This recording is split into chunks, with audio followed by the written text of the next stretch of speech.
Good morning student.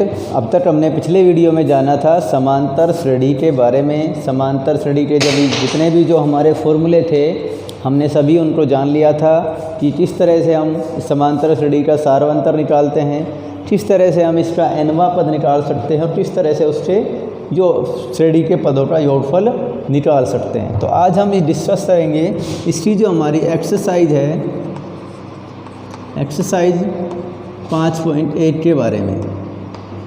तो 5.8 exercise के बहुत ही आसान सी एक्सरसाइज है जिसमें हम ज़्यादा डीपली नहीं जाएंगे, कुछ ही क्वेश्चन हम सोल्व करेंगे, बाकी सभी सिमिलरिटी रूप से होंगे। तो पहला प्रश्न कहता है कि निम्नलिखित समांतर श्रेणी के लिए प्रथम पद ए और सार्वंतर डी ज्ञात करना है हमें। और कुछ इस तरह से हमें श्रेणी दे रखी है 6, 9, 12 और 15 ये दिया हुआ है। और आपसे पूछा क्या गया है कि इस प्रश्न में आपको प्रथम पद और सार्वंतर ज्ञात करना है। तो बहुत ही आसान सी बात है, जब प्रथम पद आपसे पूछा गया है तो प्रथम पद भी अगर हम ना पहचान पाएँ तो ऐसी बात है, जो पहले नंबर पर होता है वो पद हमारा कौन सा होगा? प्रथम पद। दूसरे पर होगा जो द्वितीय पद। तो प्रथम पद ए का मान हमें मिल गया डायरेक्टली बिना कुछ सॉल्यूशन किए 6। फिर हमें ज्ञात करना होगा सार्वंतर, सार्वंतर डी। तो सार्वंतर डी किस प्रकार से ज्ञात करेंगे, जिसका हमने कल फॉर्मूला पढ़ा था दूसरी वीडियो में, A2 माइनस A1, दूसरा पद माइनस पहला पद। दूसरा पद कौन है हमारा यहाँ पर 9, माइनस करेंगे पहला पद कौन है 6। तो हमें डी का जो मान मिल जाता है वो मिल जाता है 3।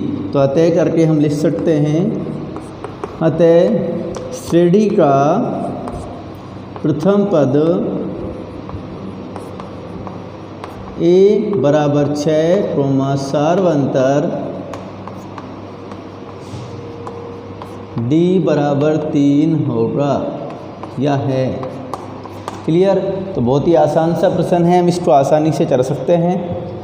सार्वंतर निकालना था और प्रथम पद का हमें ज्ञात करना था। इसी तरह से पहले प्रश्न में और भी हमें 4 से 5 प्रश्न और दे रखे हैं, उन प्रश्नों को भी हम हल करते हैं।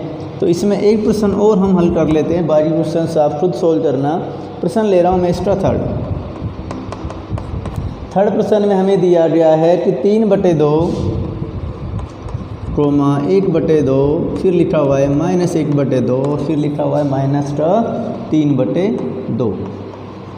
पूछा क्या गया है? फिर से प्रथम पद, इसमें भी हम प्रथम पद आसानी से बता सकते हैं। प्रथम पद जो पहले नंबर पर लिखा है ए, वो कौन होगा? वो आपका 3/2 होगा।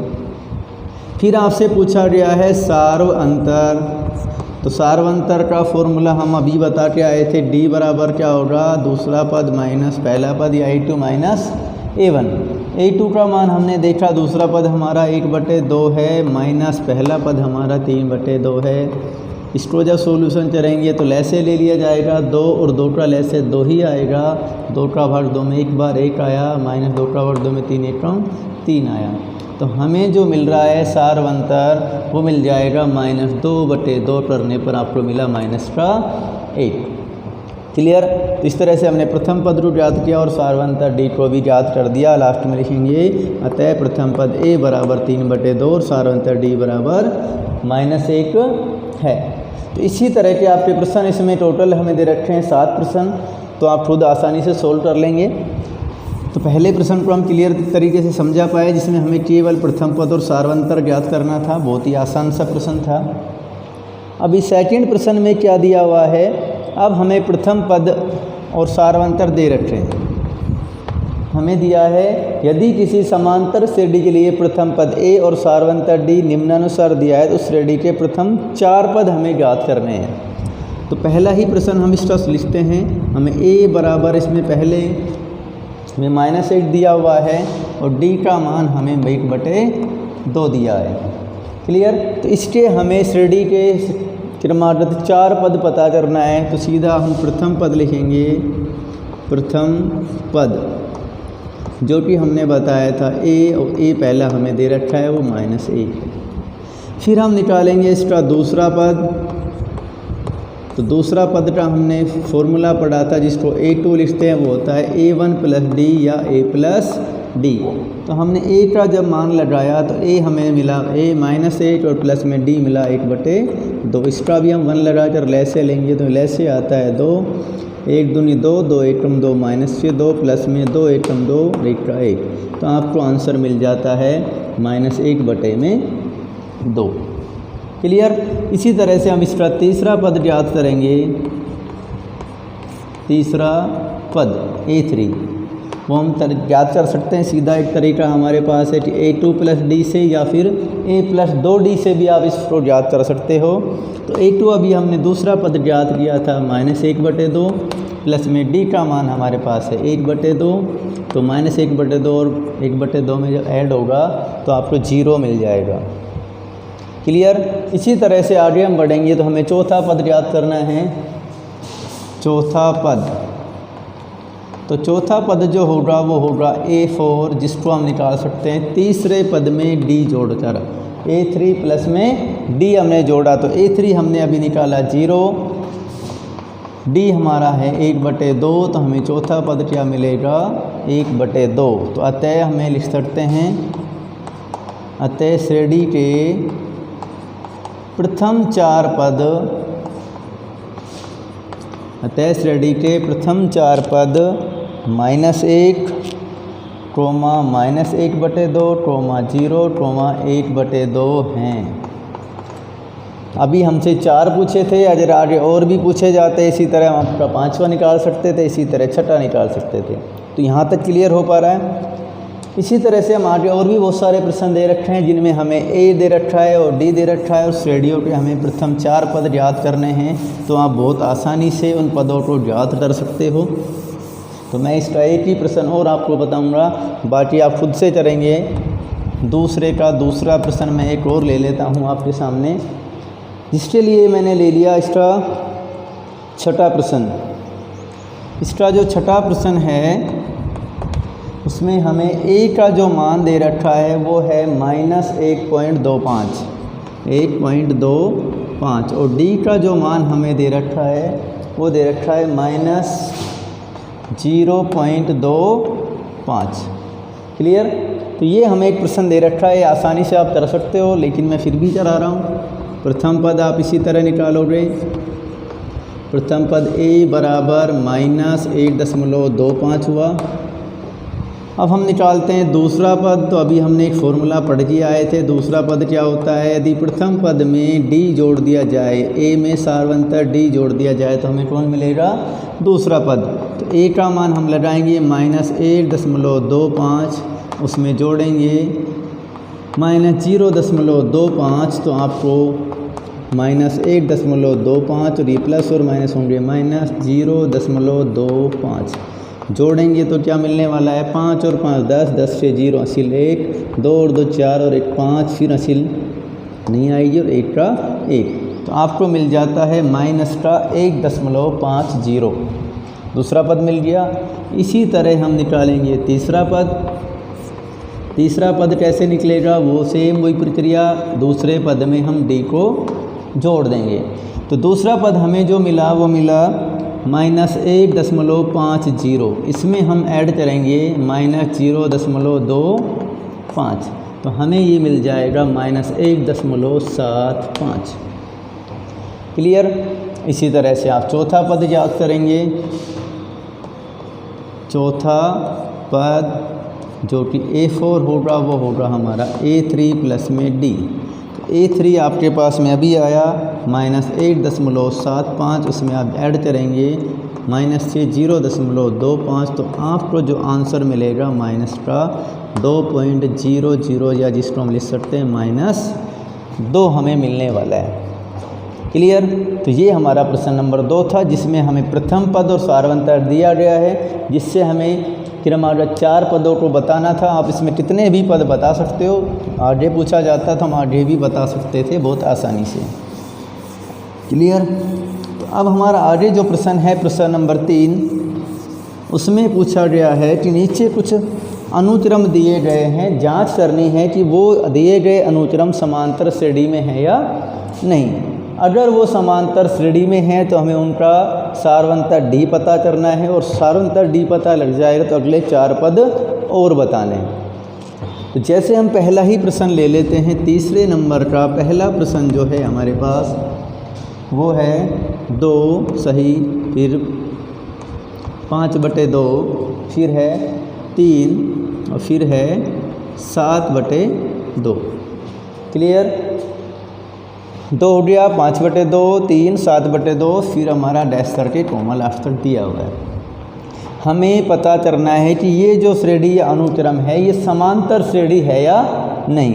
तो हमें सबसे पहले ज्ञात करना पड़ेगा कि दिए गए क्रमागत पदों के बीच में जो अंतर है वो समान है या नहीं, क्योंकि समांतर श्रेणी की हमने परिभाषा पढ़ी है कि क्रमागत 2 पदों के बीच का अंतर कैसा होता है, समान होता है। तो इसी तरह से क्रमागत 2 पदों में हम अंतर देखते हैं।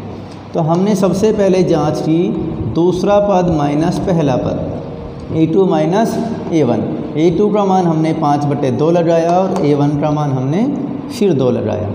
लैसे लिया तो हमें लैसे लेने पर मिला 2, 2 एकम 2, 5 एकम 5, 1 दूनी 2, 2 दूनी 4, तो हमें मिल जाता है 1/2। फिर हम चेक करेंगे कि तीसरा पद माइनस दूसरा पद। तो तीसरा पद हमारे पास 3 है, माइनस करेंगे दूसरा पद 5/2 है। इनका भी हम अंतर देखते हैं, तो इनका लैसे लिया गया, लैसे आया 2, 1 दूनी 2, 3 दूनी 6, माइनस 2 एकम 2, 5 एकम 5, तो हमें फिर से मिला 1/2। हम एक चेक और करते हैं कि चौथा पद माइनस तीसरा पद भी समान है या नहीं, क्योंकि सभी में अंतर समान होना चाहिए। तो चौथा पद हमारे पास है 7/2, माइनस हमें चेक करना है 3, 1 लगाकर लैसे लिया गया, लैसे आया 2, 2 एकम 2, 7 एकम 7, 1 दूनी 2, 3 दूनी 6, फिर से हमें मिला 1/2। तो हमने देखा कि चूँकि हम करके लिखेंगे कि ये A2 minus A1, A3 minus A2 और A4 माइनस A3 तीनों कैसे हैं, समान है, क्योंकि तीनों का मान कितना मिला, 1/2।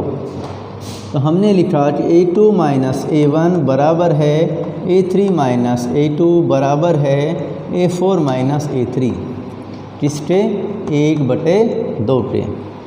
इसलिए लिखेंगे दिया गया अनुक्रम, दिया गया अनुक्रम समांतर श्रेणी है, समांतर श्रेणी है।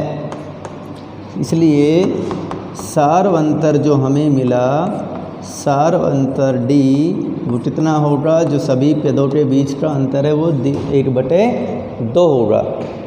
क्लियर? अब हमें प्रश्न ने कहा है कि यदि समांतर श्रेणी है तो सार्वंतर ज्ञात कीजिए और उससे अगले 4 पद और ज्ञात कीजिए। मतलब 1, 2, 3, 4 पद हमें दे रखते हैं। कौन सा पद ज्ञात करना है, 5वां, 6वां, 7वां, 8वां। तो हम 5वां पद जब निकालेंगे, 5वां पद तो वो क्या होगा, A5, जिसको हम क्या लिख सकते हैं, A4 प्लस में D से निकाल सकते हो, या दूसरा तरीका हमारे पास रहेगा कि A प्लस में 4D, वो तरीका भी हम लगा सकते हैं जो कि बहुत आसान पड़ता है, या इससे भी लगा सकते हैं।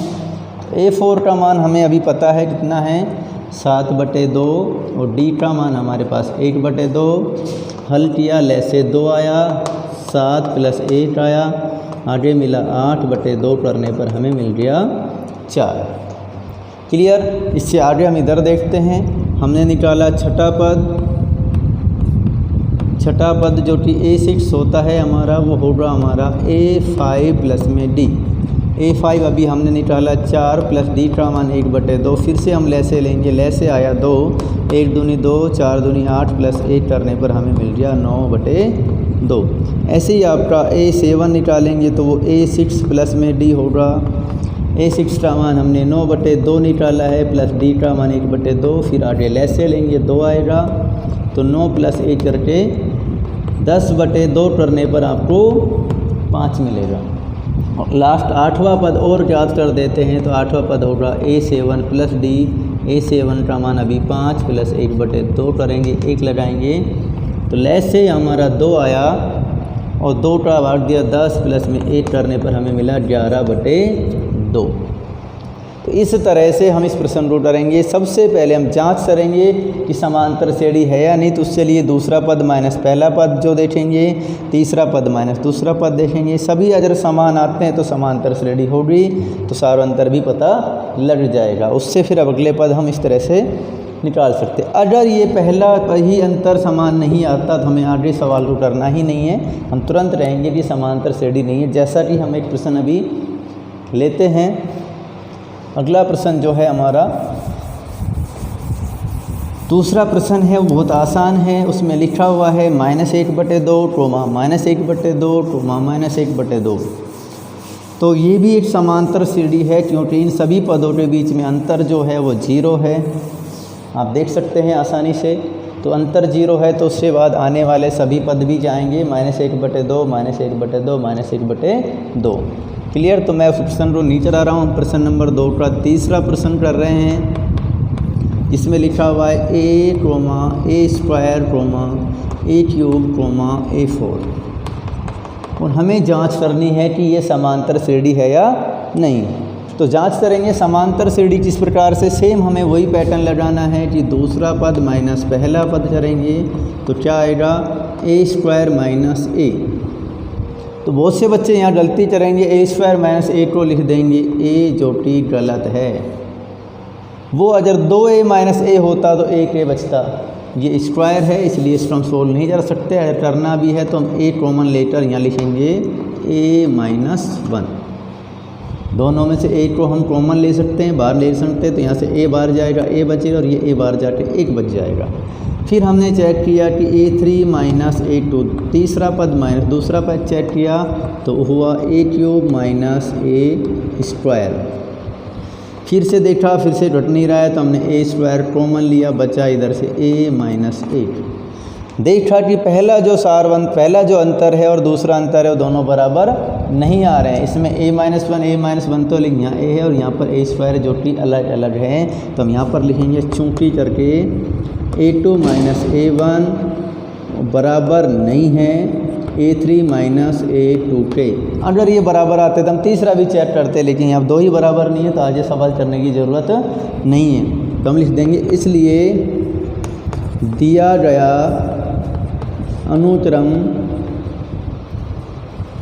समांतर श्रेणी नहीं है। दिया गया अनुक्रम समांतर श्रेणी नहीं है। क्लियर हो पा रही है मेरी बातें। मैं जो यहाँ बता रहा हूँ, अगर सारे ये अंतर जो हम निकाल रहे समान आता तो ही आगे तीसरा भी चेक करना है। अगर 2 ही बराबर नहीं आते हैं तो सीधी सी बात है तीसरा बराबर होने से भी मतलब नहीं है। इसलिए हम 2 के अनुसार ही कह सकते हैं कि ये समांतर श्रेणी नहीं है। और समांतर श्रेणी नहीं है तो अनुक्रम भी नहीं निकालेंगे, सार्वंतर नहीं निकालेंगे। सार्वंतर नहीं है तो आगे पद भी पूछे नहीं जाएंगे, हमें क्या पता आगे क्या पद आने वाले हैं। क्लियर। तो इस तरह से हम इसको कर सकते हैं। आगे कुछ प्रश्न और हैं इम्पोर्टेंट, उनको भी डिस्कस कर ही लेते हैं अभी। उनमें आगे प्रश्न एक इसी तरह का एक प्रश्न मैं आपके सामने फिर से लेकर आ रहा हूँ। प्रश्न नंबर 4 लिखा हुआ है √3, √6, √9, √12। ये दिखने में बच्चों लगभग आपको लग ही रहा होगा कि ये श्रेणी समांतर श्रेणी है, क्योंकि 6 - 3 आता है, 9 - 6 3 आता है, 12 - 9 3 आता है। लेकिन ये समांतर श्रेणी नहीं है, क्योंकि हमें अंडर के अंदर संख्याएं घटाई नहीं जा सकती। चेक करते हैं। चलो, हमने लिया दूसरा पद माइनस पहला पद, तो हमें मिलेगा √6 - √3। क्या आप इस तरह √6 में से √3 घटा सकते हैं? कभी भी नहीं। अगर ये बिना अंडर वाली संख्या होती तो 6 - 3 घटता। इसलिए इसको बस इतना लिखा जा सकता है, √6 को लिखा जा सकता है 3 × 2 -√3। तो इसमें से आप √3 कॉमन ले सकते हैं। पिछले सवाल की तरह आपको √2 - 1 मिल जाएगा। आगे हम चेक करेंगे a3 - a2, तो आपको फिर से √9 - 6 घटाएंगे हम। √9 - 6 घटाएंगे तो हम इसको फिर से लिख सकते हैं √3। अब कॉमन फिर से इसको लिखेंगे √3 × 3 माइनस इसको लिखेंगे 3 × 2, तो आपको मिलेगा √3 कॉमन आ जाएगा, बच जाएगा √3 - √2। तो अब देख पा रहे हैं अब की बार ये तो सेम है लेकिन ये डिफरेंस हैं, इसलिए ये फिर से कहेंगे कि A2 माइनस A1 बराबर नहीं है A3 माइनस A2 के, इसलिए दिया गया अनुक्रम समांतर श्रेणी नहीं है, समांतर श्रेणी नहीं है। मैं क्लियर कर पा रहा हूँ कि ये छोटे छोटी सी चीज़ें हैं, इनको में गलती नहीं करना है। अगर आप √6 में से 3 घटाकर √3 लिखते हैं तो यहाँ पर 9 में से यहाँ 6 पर भी 3 लिखोगे, आपकी श्रेणी समांतर श्रेणी दिखने में हो जाएगी, जबकि सवाल में समांतर श्रेणी ये नहीं है और आपका आंसर होगा गलत। ठीक है, तो इससे आगे एक प्रश्न और है वो मैं ले रहा हूँ, बाकी फिर आप इसके बचे से इस प्रश्न खुद से करेंगे और हमारी 5.1 प्रश्नावली हो जाएगी वहीं पर कंप्लीट। इसका जो 5वां प्रश्न है वो कुछ इस तरह से है, √2, √8, √18 और √32 इस तरह से हमें दिया हुआ है और इसको हमें चेक करना है कि समांतर श्रेणी है या नहीं। अगर पिछली वाली गलती आप करते तो 8 - 2 करने पर आपको 6 मिलता, 18 - 8 करने पर 10 मिलता, तो आप कहते समांतर श्रेणी नहीं, जो कि वो नहीं थी उसे बताते और ये है अब इसे नहीं बताती। ये है कैसे चेक करते हैं। हमने चेक किया A2 माइनस A1 हमें मिला √8 माइनस √2। तो देखो √8 को क्या लिखा जा सकता है, इसे लिखा जा सकता है 2√2 और ये हमारा √2 है। कैसे लिखा इसे √2?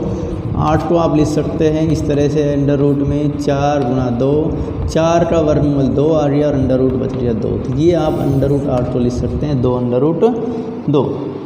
जब इसमें से हमें घटाया तो मिला 1√2। क्लियर।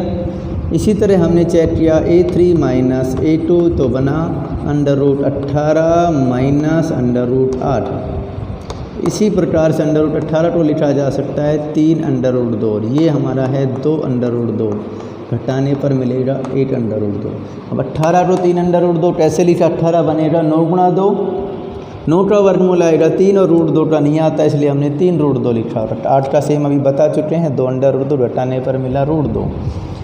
इसी तरह A4 माइनस A3 हम जब करेंगे हम √32 लगाएंगे माइनस √18 करेंगे तो 32 को 16 × 2 लिखे, 16 का वर्गमूल 4√2 बनेगा और 18 को 3√2 बनाएंगे तो हमें फिर से मिलेगा √2। तो देखिए ये समांतर श्रेणी आ रही है क्योंकि हमने देखा कि A2 माइनस A1 जो है वो A3 माइनस A2 जो है और A4 माइनस A3 है, ये सब तीनों बराबर हैं किसके? √2 के। तो आपका जो दिया गया अनुक्रम है वो समांतर श्रेणी है। दिया गया अनुक्रम समांतर श्रेणी है। तो सार्वंतर जो हमारा होगा, इसलिए सार्वंतर जो हम लिखेंगे सार्वंतर D वो आपको मिलेगा √2। क्लियर। इससे आगे हमें पूछा गया है यदि श्रेणी समांतर श्रेणी में मिल जाती है तो उसके सार्वंतर बताइए और अगले 4 पद भी बताइए। तो अगला हम निकालते हैं 5वां पद जिसे हम A5 से लिखेंगे, जो कि क्या होगा A4 + D होगा। और A4 का मान 32 है, 32 भी है, यहाँ से भी हम देख सकते हैं 32 को हमने क्या लिखा था 4√2 भी लिख सकते हो आप। 4√2 प्लस में D का मान √2 हमें मिला 5√2, जिसको हम लिख सकते हैं 5 स्क्वायर के अंदर जाएगा 25 दूनी 50, वर्गमूल 50 लिखा जा सकता है। इसी तरह हम निकालेंगे A6 होगा A5 + D। A5 का मान हम ये वाला लगाएंगे 5√2, D का मान हम लगाएंगे √2, हमें मिला 6√2। और जब 6 को स्क्वायर करके अंदर ले जाएंगे तो होगा 6 × 36 दूनी 72 हो जाएगा √ के अंदर। इसी तरह हम A7 निकालेंगे तो होगा A6 + D। A6 का मान हमने लगाया 6√2 प्लस में D का मान √2 मिला 7√2। 7√2 को लिखा जा सकता है 49 दूनी 98, अंडर रूट अंदर जाएगा 7 7 49, 49 दूनी हो जाएगा 98। इसी तरह आप 8वां पद निकालेंगे तो होगा A7 प्लस D। A7 आपका निकला था 7 अंडर रूट 2, D का मान आपने रूट 2 लगाया, बना 8 अंडर रूट 2। जब 8 को अंदर स्क्वायर के रूप में ले जाएंगे तो 8 64 और अंदर जाएगा 128 हो जाएगा। तो इस तरह से हमारे श्रेणी के अगले 4 पद निकाले जा सकते हैं। क्लियर? तो मैं आपकी 5.1 एक्सरसाइज पूरी करवा पाया हूँगा। इसमें अगर आपको फिर भी कोई डाउट रहता है, जो बचे हुए जो क्वेश्चन है वो आपको खुद से करके देखने हैं। कोई भी प्रॉब्लम आती है तो आप पर्सनली मेरे कॉन्टैक्ट नंबर पर कॉन्टैक्ट कर सकते हैं। क्लियर? आगे हम डिस्कस करेंगे अगली वीडियो में जो भी कुछ होगा।